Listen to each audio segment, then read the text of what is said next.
হতাশা, ব্যর্থতা, অপ্রাপ্তি, বেদনা এই নেতিবাচক শব্দগুলোর মধ্যে এক ধরনের সঞ্জীবনী শক্তি আছে।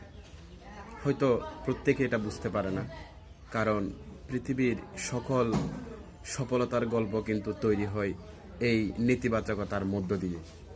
কারণ আপনি দেখবেন পৃথিবীর সকল বড় বড় উপন্যাস কোনো না কোনোভাবে এই নেতিবাচকতায় আবৃত।